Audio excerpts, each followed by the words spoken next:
학생 여러분 안녕하십니까? 즐거운 과학 시간입니다. 자, 이번 시간에는 중학교 3학년 운동 세 번째 시간으로 자유-낙하 운동에 대해서 알아보도록 하겠습니다. 자, 자유-낙하 운동인데 그냥 잡고 있다가 떨어뜨리는 거야. 잡고 있다가 떨어뜨리는 거야. 그래서 일단 자유-낙하 운동에 대한 정의 먼저 정리를 할게요. 자유-낙하 운동에서 가장 중요한 내용이 공기 저항이 없을 때라는 거야. 공기 저항이 없을 때라고 하는 것이 가장 중요해. 이 내용. 공기 저항이 없을 때 정지해 있던 물체가 중력만 받아서 아래로 떨어진대. 정지해 있던 물체가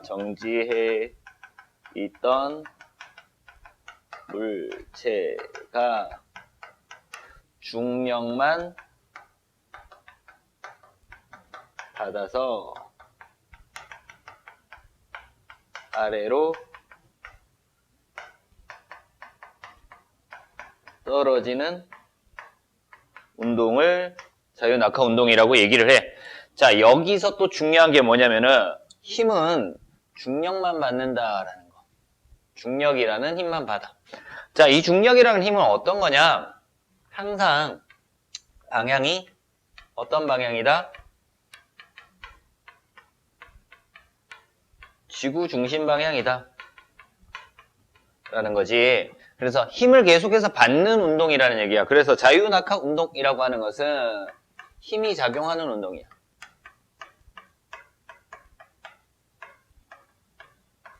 이렇게 힘이 작용하는 운동이 자유-낙하 운동이다 라고 알면 돼요. 그래서 그림으로 보면 이렇게 나타날 거야. 처음에 가만히 뒀어. 가만히 뒀는데 어느 정도 시간이 지났을 때 이렇게 떨어지는데 힘을 받기 때문에 점점 빠르게 떨어집니다. 점점 빠르게 떨어지더라. 뭐 이런 식으로 그릴게요. 자, 땅에 닿기까지 이렇게 나타날 겁니다. 그래서 처음 출발했을 때랑 똑같은 시간 간격이야. 요만큼 이동을 했어. 그리고 시간을 똑같이 뒀을 때 이만큼 이동하고요. 시간을 똑같이 뒀을 때 이만큼 이동을 해. 그리고 시간을 똑같이 뒀을 때 이만큼 이동하더라 라는 거지. 자, 이때 다중성광 사진으로 찍었을 때 이 간격이 나타내는 것이 뭐라고 했어요? 이 간격이? 그치? 앞에 수업 들었던 학생들은 다 알고 있죠? 속력이라고 얘기를 했어요. 간격이 속력이고, 자, 이 간격들이 점점 커지고 있다, 그쵸? 그래서 속력이 빨라진다라는 거 알면 돼. 왜 빨라져요? 아래쪽으로 어떤 힘 받는다고 얘가? 힘 받죠? 어떤 힘? 아래쪽으로 작용하는, 지구 중심 방향으로 작용하는 중력이라는 힘을 받기 때문에 운동 방향과 같은 방향으로 중력이라는 힘을 받기 때문에 속력이 빨라지더라 라는 거 알면 돼. 그래서 우리는 얘를 분석할 거야. 첫 번째, 속력 변화에 대해서 분석을 할 겁니다. 속력 변화인데 정리만 이렇게 해. 1초에 9.8m/초씩 증가하더라 라는 거. 그래서 1초에 매초 9.8m/초씩 증가하더라. 속력이 변해. 그래서 속력이 변하는 운동이기 때문에 등가속도 운동이라고 얘기를 합니다. 두 번째, 중력 가속도 상수인데요. 중력이라는 힘에 의해서 속도가 변해. 가속도, 속도가 변한다라는 거야. 이 중력 가속도에 대한 상수값을 나타내는 거야. 이 상수값이 얼마냐면 9.8이야. 그래서 중력 가속도 상수는 속력 변화량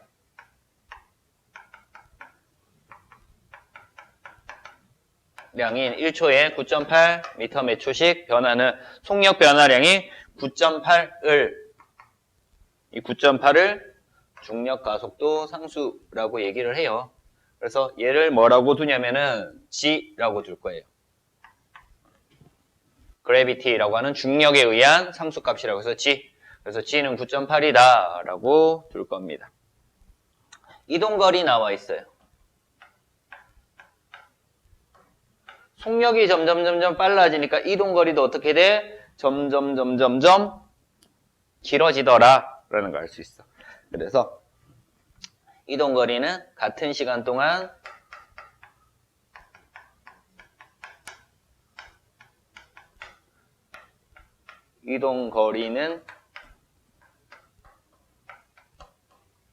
증가한다라는 거. 이동거리가 같은 시간 동안 일정하면 등속운동인데 이동거리가 증가하더라. 그래서 속도가 변하는, 속력이 빨라지는 운동이다 라는 거 알면 돼요. 자, 그래서 얘를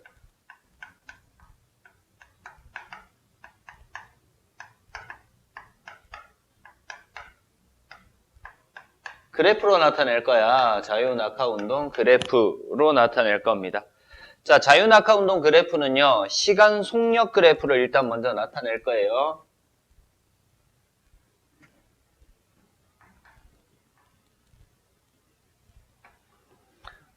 시간이 1, 2, 3, 4 이렇게 해줄게요. 여기가 시간이고요. 속력 증가한다 그랬어. 중력 받아서 속력 그래프인데 여기를 9.8, 여기를 19.6, 여기를 29.4 이렇게 둘 거예요. 자, 0일 때 0, 1일 때 속력이 1초 지났을 때 9.8, 2초 지났을 때 19.6, 3초 지났을 때 29.4, 4초 지났을 때 39.2 될 겁니다. 그래서 시간 속력 그래프는 이렇게 정비례 그래프처럼 시간에 따라 속력이 점점 증가하는 그래프로 나타날 겁니다. 자, 이때 우리 앞에서 했던 거랑 똑같아. 등속도 운동이랑 아래쪽 넓이가 가리키는 게 뭐였다? 이동거리였습니다.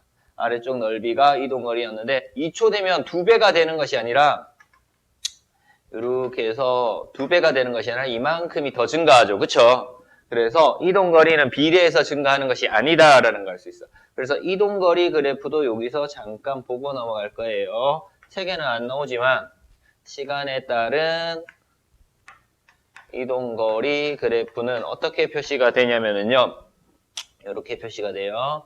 제곱에 비례하는 그래프 형태의 이런 J자형 그래프로 이렇게 나타날 겁니다. 그래서 이 접선의 그래프를 보면은요, 이 접선이 순간 속력이다라고 생각하면 돼. 그래서 처음에는 속력이 느리다가 좀 더 빨라졌다가 더 빨라지더라라는 거. 그래서 이 기울기가 속력이었죠. 이렇게 속력이 변하더라라는 걸 알 수 있습니다. 됐습니까? 자, 그래서 이런 식으로 변한다라는 거 알면 되고요. 자, 그 다음에 기본적인 자유낙하 운동은 봤어. 이제 질량이 다를 때는 어떻게 될까라는 것들을 정리를 할 겁니다.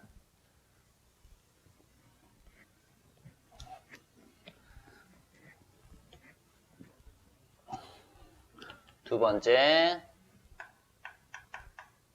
질량이 다른 물체의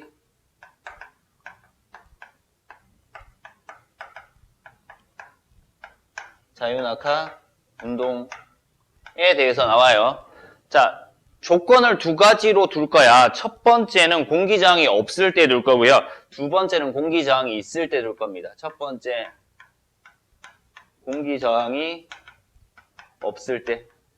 여기에 대해서 설명했었다, 그지? 그리고 두 번째는 공기저항이 있을 때.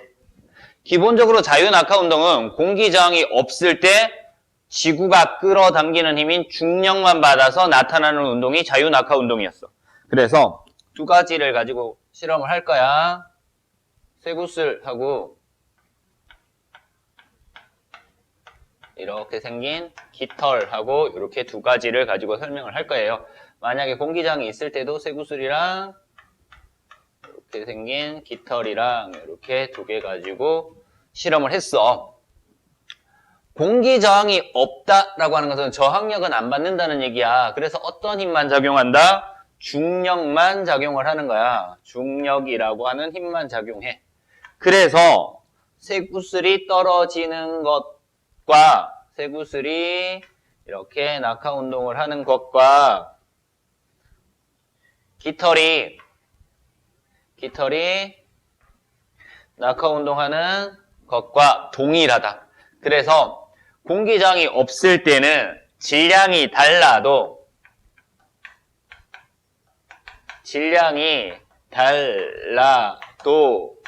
같은 높이에서는 떨어지면은요, 지면에 닿는 시간이 동일하다. 속력 변화가 같다라는 얘기야. 그치? 그래서 속력은 1초에 9.8m 매 초씩 증가를 할 거다. 자, 공기 저항이 있으면은요, 중력은 당연히 있을 건데, 아래쪽으로 중력이 있을 건데, 공기 저항, 반대로 공기 저항력을 받아. 공기 저항이라고 하는 것은 표면적이 넓을수록 저항을 많이 받아. 그래서 쇠구슬 같은 경우는 공기 저항이 없을 때랑 비슷하게 이렇게 떨어질 거예요. 거의 공기 저항을 받지 않기 때문에, 구형으로 되어 있기 때문에 공기 저항을 받지 않기 때문에 비슷하게 떨어지는데, 자, 이 깃털 같은 경우에는 얘랑 연결되는 거고, 얘랑 이렇게 간격은 조금씩 늘어나겠지만 이런 식으로 천천히 떨어질 겁니다. 그래서 얘가 이만큼 떨어질 때, 쇠구슬이 이만큼 떨어질 때 깃털은 여기까지밖에 안 떨어져. 공기 저항이 있을 때는요, 면적에 따라서 면적이 클수록 공기 저항이 많이 받기 때문에 천천히 떨어지더라. 속력 변화가 적다라는 거 알면 됩니다. 자, 얘네들을 정리를 할 거야. 자, 공기 저항이 없는 상태라고 했어. 진공에서는요. 공기 저항이 없는 진공에서는 질량이 다르지만 질량이 다른 두 물체를 떨어뜨릴 거야. 질량이 다른 두 물체를 떨어뜨리는데 같은 높이에서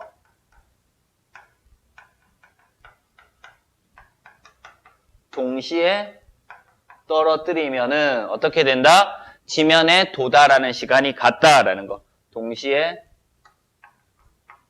바닥에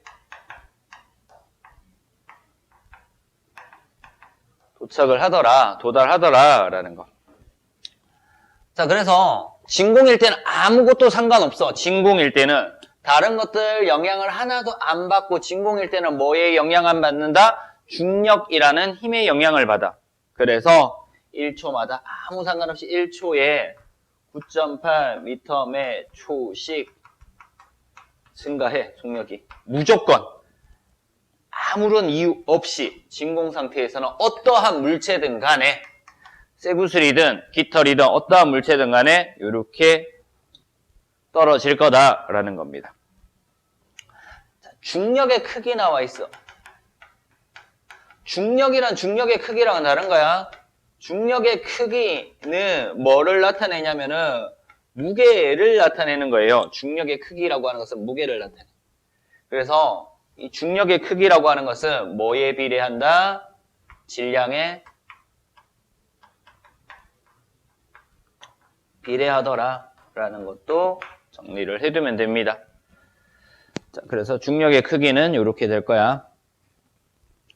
근데 물체의 속력 변화는 뭐에 의해서만 나타난다? 중력의 크기하고 상관없어. 중력에만 영향을 받는 거야. 질량에 관계없이 일정하다라는 것 알면 됩니다. 됐습니까?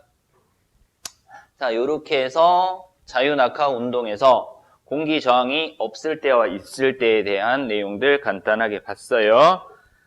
이제 세 번째, 지난 시간에 했던 거랑 비교해서 정리를 할 거야. 등속 운동과